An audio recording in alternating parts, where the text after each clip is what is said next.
Immortals and Cloud9 got cooking up here. Both of these teams got a little bit of something to prove right now, I think. Yes, they do. Do not let the score in front of you, change your opinion on this one. The desk was right when they were split.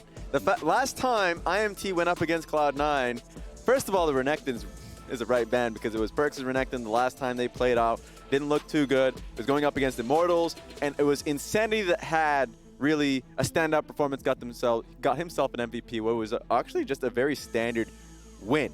It wasn't a surprising one in the sense of how they got it. It wasn't just like off of one team fight. It was a consistent play, smart play from IMT that got it. So it has to be C9 that levels up to take IMT down. Okay, draft is already underway, and we have a lot of very strong champions taken off the table. Renekton, Set, Viego banned out by Cloud9, Xin Quinn, and who will be our third one here for Immortals? Thresh banned out. I expect more Thresh bans if we just don't get too much. Just a very safe option, especially if Aphelios is on the field. All these things are just such great front-to-back champions, but this is going to be the lock-in. The Akali, such a great flex pick for Fudge and Perks. You want to see Perks on Playmakers, so that's going to be the lock-in. I always want to see Perks on something that gives him autonomy, on something that gives him the ability to decide when, where, and how he wants to play the game. Don't put him on Victor. Don't do it. Honestly, right now, I don't want to see anybody playing Victor. If you're sitting there in solo queue with the LCS on your second monitor right now and you're hovering Victor, don't do it. Pick Akali instead. She's way better. There we go. And we also got the Rumble picked up. Now remember, Rumble did get some nerfs here in 11.13. Longer cooldown on Scrap Shield, lower movement speed bonus. So it's going to affect like that level 1 in particular, making that more difficult. Nocturne's very strong. New Stride Breaker feels great if you are Nocturne, man. Feels good. And that's how Insanity actually got the win the last time they went up against Cloud9. It was off the back of his Nocturne play. I think he's a great Nocturne player, sees angles in which, some other people don't. And on top of that, IMT has really been good at being able to all in on fights at the same time. The team fighting has been great. When Xerxes was on his Xin Zhao, in the Scuttle fight on the top side of the map, it was Rift Herald actually, a Rift Herald fight on the top side of the map. They all win at the same time. It's great to see this team have really a great understanding of what each other really want within the game. So I like to see the Nocturne pick. It has a good angle here. Also great setup with the Nautilus added for the Rumble pick. Super good stuff. I like what we're seeing in the first half of the draft out of both teams, to be quite honest, because there's a lot of playmaking here on both sides. Nocturne and Nautilus, both very good at doing that. Akali can pick out, isolate targets, and just 100-0 them. And then you have Kalista, one of the best playmaking AD carries when combined with the right supports. And we all know what Lee Sin does. Yeah, and it kind of goes back to what happened in the previous game, where you're having a very volatile mid-jungle, and I'm expecting the Akali to be mid, but at the end of the day, it just kind of depends where Akali and Lee Sin are going. Yeah. But Fudge has been probably the most impressive Lee Sin top laner in the LCS. Even though the wins aren't coming his way, he's been a consistent performer, and he's going to force people to really respect it soon enough and to ban it. So I like the Alistar ban coming out from Immortals here. Vulcan has had incredible Alistar performances in the past. They don't want to allow him to play that. The Taric ban also super good against a comp that just wants to dump everything into a team fight. Cosmic Radiance says, I don't care about Equalizer. I don't care about Nautilus. I don't care about Nocturne. You can just deny all of that. So I'm liking both these support bans here. Double AD carry bans coming out from Cloud9 as Varus and Tristana are removed, and Immortals hovers the Kai'Sa. Yeah, very rarely you get AD carries being held until 4-5. And Raze is the type of player that does have a larger champion pool. He is going to still go towards the old Kai'Sa, but he, remember last split, went towards the Draven, was largely successful on that one in his past. But yeah, I don't like it. I think the fact that Varus and Tristana, which are good answers into the Kalista, makes Kalista feel now more safe in this lane, has a counter pick towards the Nautilus as well. Expecting, looking through this, a Leona is a pretty solid one. Anything that can really jump in if they feel confident. Oh yeah, Alistar is banned. So Leona I would love that pick as an answer here for IMT. Oh, there it is. Instead. Okay, this is also one of the classics there with Kalista. Yeah, a classic. The Galio, I think, supports the rest of the composition. The Diana that's going in, throwing the Galio ultimate on top of that. Akali as well. If she just jumps in, the best thing about Akali is she's just kind of like stick into a fight, wait a little bit long, wait for the Galio to kind of be involved as well. So the team fight's looking great from C9. Let's see what the last pick is for IMT. All right, Immortals. What's it going to be? Okay, Lucian locked in here, so that'll be a mid lane Lucian. How do we feel about this one, Raz? Mid lane Lucian or the top lane Lucian. Either way, I think it's going to chase the matchup versus Akali. I think that's the angle. I would like the Nocturne to match the Lee Sin lane, and I would like the Lee Sin to match the Akali lane. This is one of those games where really calling which lane, which player is going up against which, or like which champions, it really does come down to a human swap. I think that if Revenge sees an option where, okay, the Akali's going mid, just send him mid. That's what I would like to see. But overall, for IMT, they're just going to get priority in their solo lanes. That's what they're focusing on. And of course, you've got to be careful, though. We know that Lucian versus Akali early on, yes, it's very favorable for Lucian. You can just harass her for free, stay out of the range of her 5-point strike, easy stuff. Once Akali gets some levels, once that E starts really stinging, then you've got to be very careful with just how aggressively you play, because one misstep and a player like Perks can punish. And it's just solidified. It's going to be Revenge on Lucian. And he's been, I think, great on carries. We've seen what he was done in the past in Spring Split, the Aurelia pick.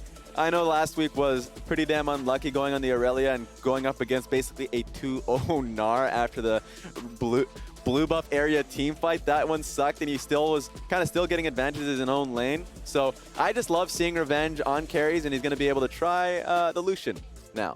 All right, here we go. Cloud9 versus Immortals, game number 4 of the day here in Rivals Week. I'm not calling it Rivalry Week because that is a tongue twister, and I will accidentally say ooh words. Rivalry Week. No, I'm not saying that. I'm going to call it Rivals Week, because that doesn't have the same tongue twistingness that will cause me to say that. Let's get back into the rift instead, as we've got everybody taking their places. We will see if the Lucian tries to track the Akali as you are predicting, or if they just YOLO it and send Nocturne against her instead. Yeah, either way, Nocturne's going to be fine. He's going to be good going up against the Akali. Just has inbuilt DPS. That the Akali is going to be underneath her turret anyways.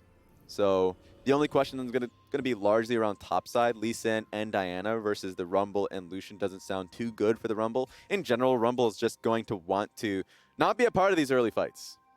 Well, let's see how Immortals want to play around this jungle matchup here as well. We know that Diana can be incredibly powerful, especially once she has that ultimate. As you already pointed out, there's so much good follow-up for a proper Diana engage, jumping into multiple players, pulling everybody in there with the ulti. So later on, I think these team fights are going to be very spicy, very fun. I think it's a great comp for what IMT is throwing their way, because very short range, the Kaisa, Nocturne, essentially anytime the Diana finds an angle, it's going to be really difficult for IMT to walk away from it. Go for it. I like how Cloud9 waited. You saw how Perks was just in the river, allowing Insanity to walk into lane first because they wanted the Akali to dodge the Lucian lane early on. Yes. Cloud9 got what they wanted here. Yeah, for Akali, for sure, if she's going up against that Lucian lane, it's just so tough because you can't actually chunk the Akali to a certain point where mid lane dive is doable. So definitely didn't want to deal with that human swap. It's still going to be pretty difficult going up against the Nocturne just for the idea of getting mid push. It's never going to be an option for the Akali in either of these matchups. At least in this case, it's going to be most safe. She has, pots and, of course, Doran's shield. So she's going to be able to take a lot of the harass. Yep, and up here in topside, Fudge is having the I'm laning against Lucian experience. This feels good. Pretty much what it feels like. You just get shot over and over and over again while he farms minions, and you get to wish that you were doing the same. Revenge will maintain control over this lane here for a while. We'll see if junglers have anything to say about that. They are pathing towards opposite directions, though, and this chicken camp was warded very early after Insanity shoved in just the very first wave. Really well done, and it gives this a lot of information for Revenge. Now he can basically just chip Fudge underneath turret just whenever he feels like it. Oh, knowing complete disrespect. Exactly. Yeah. Knowing that Diana is just pathing straight towards bot side. Raze does have to watch out, though. If he gets into dive range, it's going to be an easy one for the Kalista and Galio, including Blabber. So just trying to chug potions, get to a position where he's not going to get chunked once again. But yeah, now Revenge just runs this lane. Yep, and remember that this is also here in 11.13. There were some nerfs to the base damage on Lee Sin's E. This is one of the things that made him viable as a solo laner compared to just a jungler, having the ability to shove out waves and control the tempo with that skill. So a little bit less wave control there for him, especially in a matchup that's already going to be Lucian favored, at least early on. Means that Fudge will get very, very used to the scenery underneath this turret, my friend. Very true. And even with that nerf, I don't think it changed too much. It does make it a little bit harder, but his lane state's always going to be in this position. Yep. It's going to be interesting to see what Blabber's decision-making is going to be, right? If he does find an easy way in for a dive bot lane, sure. But at some point, he's going to have to free up either Perks or Fudge in either of these lanes. It's going to be really hard to ever find a way to play this game out. If you are accepting the fact that Fudge and Perks are just going to be harassed underneath third, of course, both have TP, so they're going to be in a fine position at some point. But I'm expecting Diana to come topside, look for a scrap on a Lucian. And if Lucian falls behind, yeah, he's going to have a hard rest of the game. Well, Blabber has gone back, completed his first shop of the game, has the Dark Seal plus Amplifying Tome, so some extra AP to make sure those ganks sting, and he is pathing towards that top side. We'll see if he wants to go all the way up to the lane. You can see a ping coming out on the enemy Gromp camp from Immortals, yes, getting an accurate read on where Blabber is pathing. Early game planning from Immortals has just been phenomenal so far. And getting another ward just in case, right? Just because, in the end of the day, Diana knows that they know that she's on Gromp.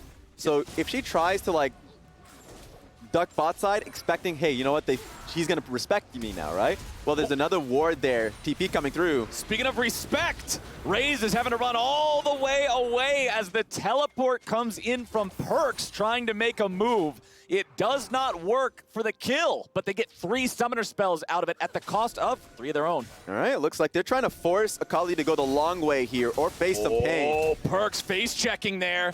Xerxes does a lot of damage with that overheated flame spitter. Perks still continuing to retreat backwards. That Raptor camp will be stolen away by Immortals, as there is the smite coming through. Immortals playing this aggressive early. I like this look, Raz. I love it. And it's just, it's step by step. Like I said in the previous game, they knew that Akali after that TP was going to want to go back mid lane, wants to deny the entire wave, at least make the attempt, pay for what she did bot side. And so just looks to punish her. Now she doesn't have flash. It's going to make this lane a lot harder, a lot easier, at least for Insanity. And Insanity will just keep shoving in those waves again and again and again. Nocturne's natural pushing ability between Dustbringer and Umbral Blades just eviscerates the wave. And this is why this changes the conversation of like an Immortals versus C9. It's C9 that has been struggling recently, and it's Immortals that have been stringing along some impressive victories in Summer Split. And have been doing it in a way that isn't like, oh, Scrappy come from behind like we saw from Dignitas in the previous split, right? It's ways that it goes to show what is impressive coaching, that when I look at this team, I may not find like a superstar player. You can say that Xerxes has gotten to that point, was that player when he's in the LEC, but they are well coached. Oh my goodness, they are going in all the way, and Cloud9 puts the money on Sven. And well cooked. just dead. Yeah, that's rough. And I feel like that's going to turn into something a little bit more. Perks. Okay. Perks gets hit by the fear there. Chasing after Insanity. Nice use of the spell shield there to block the 5-point strike. Cloud9, though, after the back of that kill, that just means they know they got man advantage here on the bottom half of the map. They're going after the Drake. Xerxes nearby, but it will not matter. Blabber's got the dragon 7 minutes in. Yeah, bought enough time, was able to get out just in, before Immortals were able to set up something. Remember, Nocturne does have ultimate. But just taking a look at this, just disrespect coming in from the Nautilus. Trying to figure out what his pathing was here. Didn't get to see too much. Oh, he was just trying to take the disrespectful way. Of course, you're going to get stun lock. Just so close to being able to take the blast cone, too. Yeah, didn't think he was in kill range. You saw the anchor start to move. He shrugs his shoulder to throw it off. Unfortunately, that's a big old heavy thing right there. A faster auto attack animation, and he might have even gotten away. I'm not quite sure, but either way, that's a whole nother reality. In this reality, he got first blooded, and Cloud9 is happy about it. But the thing that I'm immediately drawn to here now, Raz. Okay, give it to me. They have first blood plus assist money. That is 600 gold worth of value. The score's even between the teams, which just shows those passive advantages that Immortals are building throughout all the different lanes by farming well. Yeah, and that just says a lot to what Revenge and Insanity were able to do with great, at least for Revenge, great warding. Knowing that Blabber was pathing back bot side because of the ward that he placed down, so he's just continuously just chipping out towards the Lee Sin. That being said, Lee Sin's not too far behind.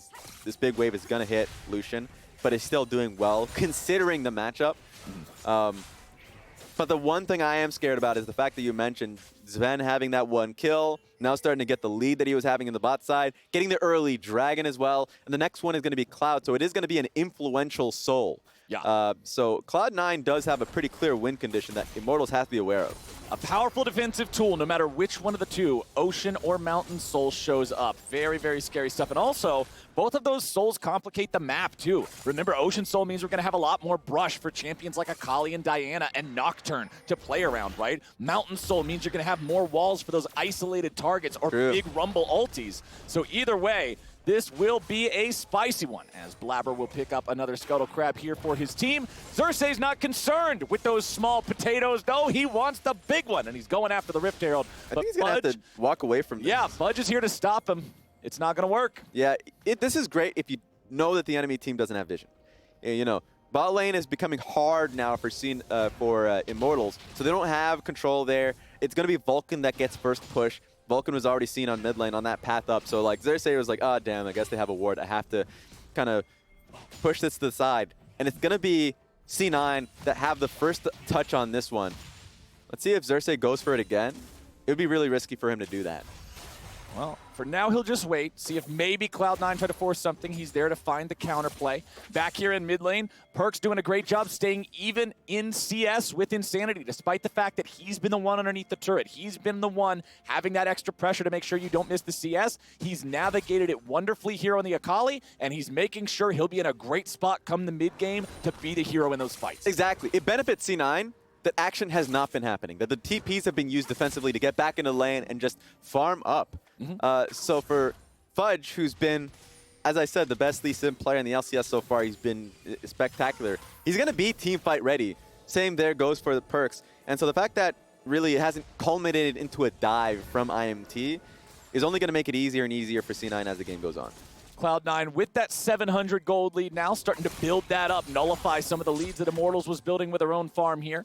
Perkz finds the E onto just a minion, so we're not going to see too much excitement here in mid lane as he just decides to walk it off. Neither one of them have anything to fight for. Nobody really has a whole lot to fight for right now. The Rift Herald is alive, but we don't see a whole lot of bodies around there, and the Dragon is still down for another 70 seconds. Yeah, and I mean, Galio, Vulcan has been sitting in that bush primarily for so long that Xerxes never felt comfortable to be on top of Rift Herald.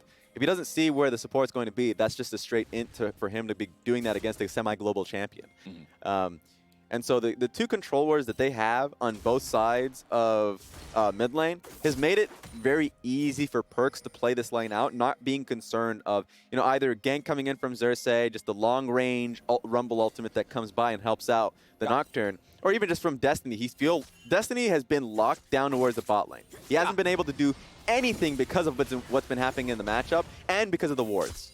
So we're spending a lot of time talking about how Cloud9 is getting to play the game they want to play nice and early with those defensive TPs and whatnot, but now we might just have a full-blown fight here over the Rift Herald.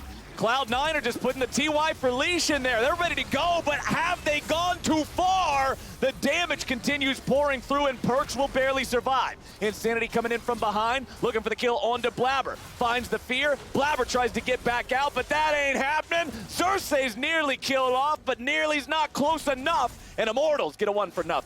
I guess at least they got a Rift Trail, but that was a botched fight from C9. They had everything there for a fight to go for it, so they felt hungry. Yeah. Diving straight into the tri-bush. I know we'll probably get a second look at it, but it felt like they were just on different pages. Some of them want to actually just dive straight deep on towards it. Taking a look at this one more time. Yeah, it seemed like, remember, Kai'Sa's taking the long way back into the lane. They know that the AD carry is not going to be there, just having full vision there. Perkz goes in, gets locked down from the Nautilus, has to instantly get out. So this was a defensive Galio ultimate. It was all based off the fact that Akali thought she had a good play, good vision on it, instantly gets locked down by Destiny, and it turns into Blabber dying. And this looked A little scary there for a moment for Xerxes. Got taken down to 100 HP by the Diana damage, but still stayed alive.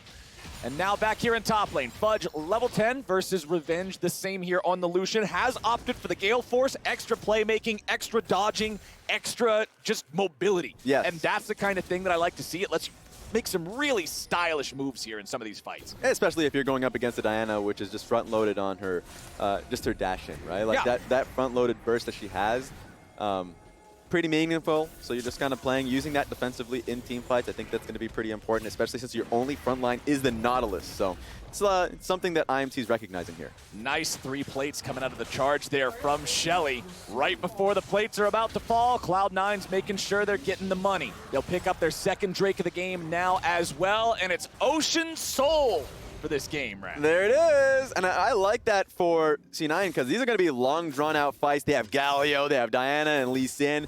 Chunkier members on their team that wants to play more drawn-out fights in comparison to IMT. I mean, look at IMT's comp. I mean, they have basically double range 80 carries with Lucian and the Kai'Sa that really live and die by Nautilus. If the Nautilus dies, you got no space to auto-attack. You really can't do much against what is basically double assassin with a Callista.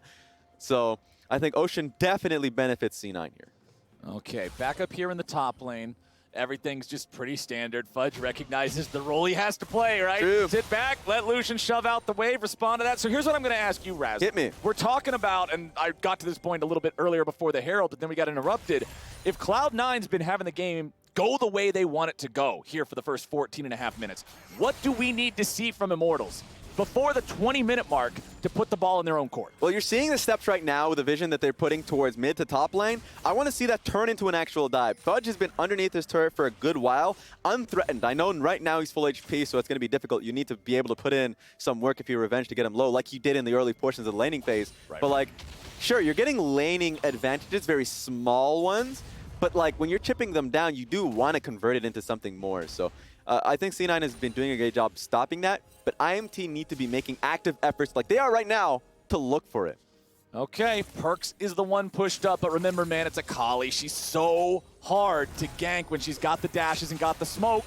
They might just have the angle. Perks is saying, all right, the only way in might just be to take one of them with me. Dredgeline's not going to find the target, but Cloud9's got the backup. There's Perks, my friends, and Immortals will be cut to ribbons as they have no answer for the Cloud9 cavalry. Perfect execution, man. Lucian was chunked out right from the outset. And so Perks was confident. Galio was already in the topside river, knew that backup was coming, and made it stylish too. Huge play from C9, and now this is just them steamrolling that lead. And that's why we say we love to see Perks on Playmaker. Yeah. He has the ability to assess the situation and to make sure he's walking away. Let's take another look here at the Honda performance play. There we go. I mean, you see 3 members, of course, of IMT looking for the play, but if you look at the river, that is 3 members of Cloud9 willing and waiting. The Shroud's going to buy time for Perks. The Galio ultimate's going to make it easy, and it's just pop. Just destroyed that weasel. Like, destroyed him right there. And so, like, 2 people get knocked up, and it makes it easier for the rest of Cloud9 to be able to secure that as well. And they even get the stopwatch as sort of a buy 3, get a bonus one for no extra reason, just because that's such a useful tool. Because that thing is one time only, it's gone. And there's your damage dealt in the last team fight. Yep. Akali's pretty good. Doing well as Fudge is sipping that pina colada in the bot lane, saying, you don't need He's just me, hanging man. out, saying, hell yeah, top div. We're chilling. Using his F keys to see some dubs. Hey, he's 0-0-0. The other top laner is 0-1-0. Which one's doing better? 0-0-0. Yeah. Fudge is cruising this game. He's now dealing with Insanity in the side lane 1v1 matchup, while you got Perks up there against Revenge. And I mentioned this at the very start of Champ Select, and I'm going to mention it again. Remember that even though Lucian feels strong in these bullying side lane matchups, one Shuriken flip hits him, It's donezo. It's done. Yes. And I think this is actually, I forgot to even, mention it. This is a perfect meta for C9 now. For a while now, having to play real mages in the jungle, specifically Rumble, things that don't give you that mobility, that like kind of active pressure in the early portions of the game. Blabber's back on those picks now. And looking towards mid lane, they're recognizing, as you said it in the early in the portion of the game. Oh, looking for this dive. Holy though. moly, man. Vulcan is bloodthirsty. They will not get the kill there. Raze just sort of walks it off. He has killer instinct to help, but that was disheveled at worst. Raze is like, okay, what the hell was that? You just lost your flash. Hey, what? Okay, maybe a little bit audacious there from Vulcan, but at least they're trying to continue snowballing this further. They're going to take down the first turret of the game here in the top lane. Over 3,000 gold lead now. They're going for Rift Herald number 2, and as soon as they get done with it, the Dragon is going to be spawning as well. And to answer your earlier questions of the play for IMT, they tried for it, it failed. The next attempt, probably going to fail as well. Double stopwatch there for C9 on both Blabber and Perkz, their playmakers. Next Dragon fight's coming up. It's going to be for Soul Point. IMT should probably, I mean, they're in position for this fight, but I don't think it's going to look good. Second Shelly has been summoned up here in mid lane, getting ready to charge. I don't think she has enough to just kill it outright. No. So the headbutt comes through, but the turret survives with 10% HP. Blabber doing what he can to check these brushes with abilities, making sure that they're not accidentally face checking, throwing this away. This is really big if Cloud9 gets it. Immortals then have to answer every Drake thereafter for the rest of the game. Otherwise, you just give away the soul. Perkz goes over the wall. Oh, they don't see him. He's positioned in the brush, but Fudge is going to get caught. Fudge! What the hell was that? Perkz has to jump back out of the pit. Okay, no more Soul Point. All right, it is what it is, guys. Fudge was looking for a flank, and I loved it. But of course, IMT sees it, instantly goes for a kill there. Had no idea that Perkz was even setting up for a follow-up. That was incredibly unfortunate for the side of Cloud9, but man, that is just what the doctor ordered for Immortals. True. They end up getting a get out of team fight free card right when they needed to have one to guarantee that their opponents aren't on that Soul Point already. But uh-oh, Revenge, you're in a Kali range, buddy, but they're looking to turn it around. Maybe. No, not quite. Yeah, I don't know what's on beyond the horizon there. So didn't want to just commit as a Nocturne when you know your team's just coming out of base. So smart decision overall, but like IMT needs to find a play. I mean, they're just 2K behind, so it's not that large. It is still fine. They don't need to feel desperate, but you're right. I mean, the last play was a blessing. Free mid lane turret there for C9. Okay. Oh, what did we have happen down here in the bottom lane? We'll have to get a replay there in a moment because honestly, Revenge is looking pretty good. Almost full HP still. Looks like Perkz tried to style on him and got a little bit overconfident. Yeah. Double flash, so no one flashed out of this one. Perkz just didn't see it coming. Let's see what did it to him. Oh, he's just trying to push up the wave. The culling. Yeah. Oh, and the Gale Force to shoot him through the smoke. Yep. Nice execute with the Gale Force there, but yeah, Revenge just saw it. Akali didn't think that. Akali must have believed that the Revenge had based at this point. It's been there for so long by now. He's thinking, all right, he's back, he's shopping, he wants to reset, he doesn't want to stay here in this lane with me. Yep. But he does. Yes, he does. But he does, my friends. And that will be Perkz' first death of the game here. 1-1-2 now, but he's got the Zonias, so next time it will be more difficult. It's 3 minutes before we get the next Dragon to spawn. Baron is live on the table, but at only 21 minutes in, I don't think anybody's forcing that one anytime soon. Lots of champions across both squads starting to hit those second item power spike thresholds as they're either at the item or very close. Not much here to fight for, so I don't think much will happen around this area. You know, you can kind of not even look at the vision that you have here secured for a little bit. Mid lane is secured there from C9, so Fudge is doing a great job just saying, okay, I don't need to be here. You guys need to watch out for both mid and top lane. In fact, it's Nocturne that's recognizing that he could get dove from what is just, you know, a stranglehold happening in his red side jungle. So overall, liking this here from C9, a great recovery from what just happened.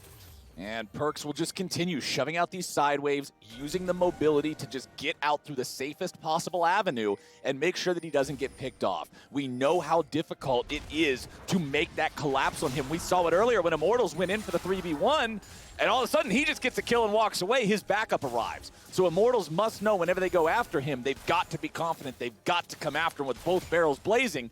But right now, man, Cloud9 sitting on 2 Zonia's hourglasses feels really good for both of those assassins to dive in there, start things off, throw their own safety to the wind because they have a way out. Yeah, with the Renans there as well with Zen, I mean, they're team fight ready. That's why Blue Trinket being chucked in there from Raze into towards the Baron pit, because that's just going to be the name of game for a little bit until the Dragon comes up. You just don't want C9 having like an iota of a second or something there alone with the objective, because you can just go for it. They don't necessarily have much damage outside of the Kalista kind of to deal damage to the Baron itself. It is pretty low damage from their composition. But it's something that you still have to be aware of, and the goal for C9 could just be to lure IMT in for a team fight. Yeah, exactly. Bait them in, catch them off guard, and then just beat them up and take the Baron after. Yep. Right? You don't have to worry about time when everybody on the enemy team is dead. Now, Fudge will again be put in a defensive position, and that's just kind of the story of Fudge here this game. The one sort of team fight interaction we saw him have was getting picked off when he tried to go for a flank. Other than that, his job has just been answer whoever the primary split pusher is, clear the wave, don't lose anything more than we have to. Yeah, and he's in a good position anyways if a fight was to, or like a setup was to happen around the objective and Dragon, right? He wants to be in a flank. I know the last one didn't pan out well at all, but like that's still a position he wants to be in. They're coming in front to back as a team. They're going to get swept by IMT in a fight. That's going to be, ideal situations for Raze and Revenge to play that with the Rumble as well. But if you challenge their positioning as a unit, great thing. So let's see what ends up happening here. They're going to be fighting for mid prio. Cloud9, they've got 2 players showing. Destiny will be the first to walk out. Revenge right behind him. Xerxes has still not shown himself. Vulcan again with the flash, trying to force something out here, but it's Fudge with a good kick. That might just seal Destiny's fate. He tries to turn it around here with the ulti back onto the enemy AD carry, but it will not work. Now they're going to try to find the kill on Perks. If he dies here, that's not a very good sign for Cloud9, but instead, here comes reinforcements yet again. Galio over the top means the mid laner survives for now. Culling going through. Blabber's coming in here with the ulti now, and Immortals are in a very, very bad place. Xerxes killed off next, and Insanity and Revenge are the only 2 men standing as Cloud9, full squad alive, heads over to Baron. Hey, IMT may think that they can walk in further after one ultimate is used, but they just have way more in the tank. Cloud9 with the Kalista ultimate to get in there. But it all was made possible by the FUD factor. Fudge was sick with that kick on towards the Nautilus that made it so much easier for them to find an angle versus IMT. So this may be a dragon for Immortals, fine. That's their second dragon. But that is a huge 3 kills being picked up and a Baron solidified for Cloud9. And now we've got 3 minutes here with a Red Bull Baron buff for Cloud9 to continue to build this already impressive 6,000 gold lead. They still have all 3 tier 2 turrets standing to take from the side of Immortals. Cloud9's gold lead may very well balloon into something even crazier here. Let's take another look at the fight. Vulcan went a little crazy here, yeah, but then there's Fudge showing up. Boom. Instant kick straight on towards Destiny. Really well done to get the kill immediately. So the return fight, they thought they can try and get a pick on towards Akali. Double protected not only the Shroud, but also Zhonya's just in case the AoE was strong enough, but he was able to now turn that one back on towards them. And sure, you use a lot of tools for Cloud9, but when a fight happens for so long, you tend to forget they still have way more in the tank. Diana ultimate, Kalista ultimate. It's one of those things where Immortals were just in the fight for so long, lose Nautilus. They knew that they were going to lose an objective off of that one. They didn't want to lose Soul Point. They didn't want to lose a Baron off that. Damage dealt in the last fight. Blabber, the one top in the charts. Nearly 3,000 damage done by his Diana, as Fudge was the second man there in the charts. A little bit over 2,000 for him. Everybody else, both your Kalista and your Akali, chilling under 1,000. They didn't even have to do all the work. It was done for them. Cloud9 will make quick work of that first inhibitor turret, and inhibitor number 1 will fall in the bottom lane. This is looking efficient for Cloud9. They were pushing mid at the same time. Perks was in there, but he's basing, but he does have TP. I think the idea was to try to go for inner turret as well, but Raze has already just obliterated the wave on that one. So good job for him to just slow the pace of that Baron push down. But a huge turn in this game. It has been leaning towards Cloud9 for a long while now, but that was a well-coordinated fight from them to be able to now just put it in their control completely. Yeah, I'm trying to figure out what the move is for Immortals at this point in time, but it just feels like you're praying for a mistake. You are. At this point in the game. Because it's just a hard to execute composition. If you have double AD carry, sure, a Nocturne and Rumble is there, so there is a little bit of setup, but if you just have one front line in your support, then you really need that support to actually, do well within the lane and be freed up. But if it's in a bad matchup, locked into that laning phase, and of course, like the early fights didn't really pan out too well, then yeah, you have a pretty poor support that's supposed to be your soul tank, and it's not going to work out. All right, Cloud9. Only 20 seconds left on that Baron, plus 2,500 here so far for the Baron power play. So they'll take down the tier 2 there in the mid lane. They'll try to shove this wave up a little bit further. It's not like they'll get to do a lot of work onto this tier 3 turret in mid with the Baron expiring here in about 5 seconds. Perkz is still there in the top lane, continuing to split push, continuing to get that solo EXP. Is level 16 along with Revenge, both Insanity and Fudge slightly behind at 15. They should be able to get this inhibitor turret mid because they're, getting the push alongside bot wave. It's double super minion as well, so Lucian for sure is going to be there for quite some time. That means that they can escort the mid lane wave. If they wanted to do it as a team, they could, but they're playing by the book, and they're now going to go for the top lane inner turret instead. Okay, Vulcan has to Justice Punch his way away. That was not how many people he wanted to walk into. The wave has arrived. Equalizer used just to try to get rid of this minion wave. But with the cannon being there, it'll survive long enough for Sven to get some auto attacks down onto the tier 2. That's below half HP now. 80 seconds until the dragon spawns. Fudge will continue applying pressure in the mid lane. The super minions doing the same thing here in bottom. Cloud9 is making sure they are pressuring every point. Yeah. And you know what? The Rumble ultimate, really well done to slow the pace for Cloud9, so it may not be an inhibitor turret just yet.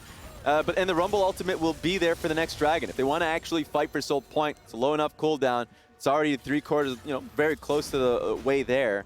So they're going to be in a fine spot now. But Void Stab being picked up from Blabber, especially after the last fight where he just obliterated the back line, it's going to be difficult. I'm trying to figure out what the angle is, what the focus is here for Immortals to win a team fight. But when you look at double Zhonya's Hourglass, and then Asterix on Lee, and then a Guardian Angel on Callista, who do you even focus? In a fair fight, even if you started off on your terms, you just can't kill him fast enough. It would have to be the Galio. And the only way you do it, we've seen these long drawn-out fights. Akali goes in, Galio ultimate follows. He's going to try and get out. It's going to be a long, extended fight, and that's always going to still benefit Cloud9. So you really are looking for a Hail Mary pick from the Nautilus. Ooh, new item built by Fudge as well. Anathema's Chains. Remember, this is the one, gives you a lot of health, allows you to mark one opponent that you will take greatly reduced damage from as your nemesis. So Fudge purchasing that item. I'm not sure who he has marked. There is an in-game indicator. I may not have put it. It is actually on cooldown. We'll have to see it at some point. We'll see. We'll see once we can figure that out, hopefully. Yeah, but also the reduced tenacity, 20% on tenacity, or at least just 20. Yeah, it's really helpful. With how much CC lockdown they have on their team, it's going to be pretty damn easy for him to be in a fight, stick in a fight. And Fudge will now be the one sent down to the Drake, so he'll pick this one up for his team. This will be the first Ocean Drake Cloud9 has got. After they got those first 2 Drakes early on in the game, they had the tragedy there with Fudge's pincer attack that lost them the 3rd, and then they traded the 4th for the Baron, which, hey, great trade, do that all the time. But now they are finally on that Soul Point. I'm not going to lie to you, though, buddy, with Baron about to spawn here in 10 seconds, I don't even think we're going to get to 5 minutes from now. Yeah, and I mean, they're playing around their waves really well. Even with the Rumble ultimate being used, C9 can just chain dive if they get a big enough wave off a cannon. So they're going to try and get everything set up right now. Red buff being picked up by Sven. I think the best call is going to be around Baron. They already have Scuttle Crab, Control Wars lined up. Baiting IMT in is going to be the ticket into this game. Okay, Cloud9 in the enemy jungle, sweeping out for some vision, trying to see if Immortals has any sort of a sanctuary here in their own half of the map. Perkz will continue, trying to hit the last little bit of that control ward, take it out if he can. Takes a little bit of damage trying to do so, so Vulcan just steps up. He doesn't mind losing a little bit of HP there, has the magic shield anyway. And with control over this red side jungle, C9 is just going to go ahead and start up the Baron. Honestly, Sven and Blabber can duo it rather easily. Yes, they can. It should just be easy. Blue Trinket being pushed out. They still have one more Blue Trinket, but it's going to be from the Lucian, who's now just TPing mid lane. They're going to have to fight now without the Lucian if they want to get in the hand of this Baron. Immortals knows they can't just give this away. You got to go for the YOLO, go for the 50-50, but it is not so. They've got the engage coming out from Destiny. A lot of damage down to Vulcan. They'll blow him up immediately, but now what else can they find? Revenge being chased down. Perkz going in, picking up one, having to kite around here a little bit. Oh my goodness! A triple kill, a quadra kill for the mid laner from Cloud9, and it's all over. Perkz just straight ults through 4 people and chunked them out. It was looking good for IMT for a little bit there. The damage from the Diana wasn't impacted. I thought they did a great job being able to isolate her and get her dead. Vulcan died at the beginning of the fight, so it was looking a little dicey. The best case scenario was being met for IMT, but Perkz hammers it down. Easily done for Cloud9. The death timers are long enough. They will march the minion wave in. They will take down the Nexus turrets. They will take down Immortals. And they will do it looking pretty darn good, Mr. Raz. Yes, it is. And that's Cloud9 making a march right back to what they believe is their rightful place at first place. They want it, Flowers. And that was a damn good game to make a statement for the 100 Thieves and the TSMs of the world. Exactly, and you got to see Perkz on a champion that he just got to express himself with. The outplay in the top lane when they came to collapse on him in the 3v1. His ability to constantly make sure that he was getting through a laning phase that could have been more difficult if he didn't know how to properly manage it, always being stuck underneath the turret. Honestly, I just thought the Akali was on point the whole game. Yes. And I think a lot of faith in the team as well. The setup that they had, we're always going to talk about that top lane play, the three-man play, the IMT made for his life. But the team was there. That was, their strong side of the map. So, like, those are the types of things I wanted to see from Cloud9, and you got to see them. It was just intelligent for a good while there. So this is them making that march. Yeah, it felt like the gold just steadily climbed all the way through the game. Never felt like we really had a moment where we're saying, okay, Immortals is coming back here. We did have a moment of reprieve, a moment where Immortals was able to take a breath, where they got the pick onto Fudge and were able to stop the soul stacking. But after that happened, it was just back to business as usual. Cloud9 continued moving forward, continued taking over the game, and then it just got to the point where, hey, they're too strong. And that's the thing, it's the recovery that, you're right, that the mess up around Rift Herald as well. That was another one, not being on the same page and all these things. But then when that happened, they took a step back, went back, the correct lane allocations were made from Cloud9. Yeah. And I just thought that they played fights well after that fact. So a good win for them. And even after they ended up having Blabber get picked off at that Rift Herald fight, right, he still secured the eye. Yes. And they were still able to use the Herald to then get 3 plates. So they came out on top in that trade, too, in terms of money. True. So it's really not the worst thing in the world here. Cloud9 looking pretty good in this one, taking down Immortals, who, as you said, have found some competent wins against competent teams thus far. So Cloud9 needs to keep this energy up. They're definitely not at the level a lot of people were expecting them to be at this point. So they got to keep climbing, and they need to look as strong as possible doing it. And that's the thing. For a lot of people, sure, it's memorable, the fact that they were struggling in the first 5 weeks. But it's just the first 5 weeks. Got a 9-week regular season. Plenty of time. A lot of time. And then you go into playoffs. There's so much where you just don't remember what happens in the first half of the show. The second half is just them hammering it home.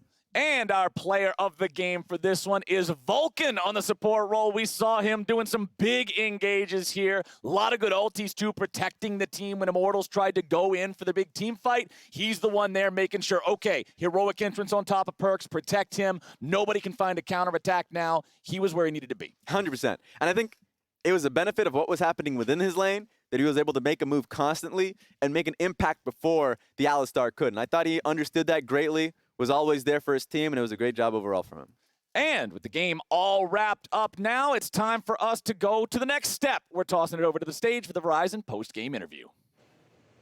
Thank you, Captain Flowers. I've got Perkz by my side after that C9 victory. I do want to talk through this game a little bit. It felt like C9 were in control, a bit slower at the start. How did it feel from your perspective as far as the overall team performance? Well, I'm actually pretty happy we had a slow game because I lost like last 7 games in Zakali and Screams because we were fighting for Crabs level 3. So my champ is never really useful. So on contrary to everyone's beliefs, I still thought Akali was a strong champion, and the slow game actually benefits Akali a lot. So I'm really grateful to myself and my team that we actually managed to have a slow game, yeah. And our casters were grateful to see you on the Akali, though, talking about how they want to see you on these playmakers as opposed to things like the Victor, for instance. How do you feel that plays into what the team is looking for to have agency with a champion like that? I mean, I'm usually good at making plays. So I do think I prefer those kind of champions. I mean, it just depends on the meta, whatever is strongest. I do like playing mages, and they're actually my most played champions, but it just depends what the meta and the team needs, I guess, yeah. And when you're going into this game on the side of Immortals, they were bringing out a lot of strategies we've seen from them before. Insanity, for instance, on the Nocturne, that's working well for them. Did you worry at all about that being a threat that's coming from the mid lane, especially in the team fights later on? Not really, because I believe Akali is a Nocturne counter, or like not a lane counter, but as a game, it's hard to go on her. And in teamfights, she's quite good against Nocturne, so I was actually pretty happy playing this matchup. I didn't think that it would be hard for us to win, so it was just, we just got like what we wanted, yeah. And it was great to see you and the rest of the team feeling good about the performance there, because obviously we're tracking how is Cloud9 doing since Ven has come back to the squad. Within last week to now, are there any notable improvements on the team in terms of synergy and getting back on the same page? I mean, yeah, we are definitely improving in scrims as well. Playing with Jasper again, it's been great. We are improving on stage as well. As you can see, I'm finally able to wear a cap. I've been having hard times adjusting to stage this split because the lights are really bright and my eyes are very sensitive because I had eye surgery. And Riot didn't want to accommodate me to lower down the lights for the last 3 weeks. So now I finally have a doctor's note that I can wear a cap. So it's just honestly wonderful. I feel completely unleashed. I feel like I'm going to smurf every game now. I was feeling very jeopardized the last couple of weeks. So I'm just really happy I'm finally free.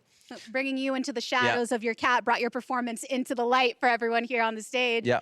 Interesting thing about this week, it is rivalry week. Cloud9 are facing off against Team Liquid and TSM going tomorrow and the day after. Any thoughts about those two performances, especially with their histories against Cloud9? I mean, personally, I think that TL and TSM are one of the best teams with 100, right? So it's not easy games. I definitely think they're strong opponents, but I'm feeling very comfortable with my play and my team's performance right now. I think everybody's been stepping up. The Bishop pair has been truly operational. My support and jungle are really smurfing recently, so I'm feeling comfortable, and I'm just excited to face good opposition. Yeah, correct. That comfort and that confidence really shown here on the stage today. Perks, thanks again for stopping by. Thank you very much for having me. We've got one more game to go. We're kicking to a break, but on the other side, it's time for CLGGG, baby. We'll see you there.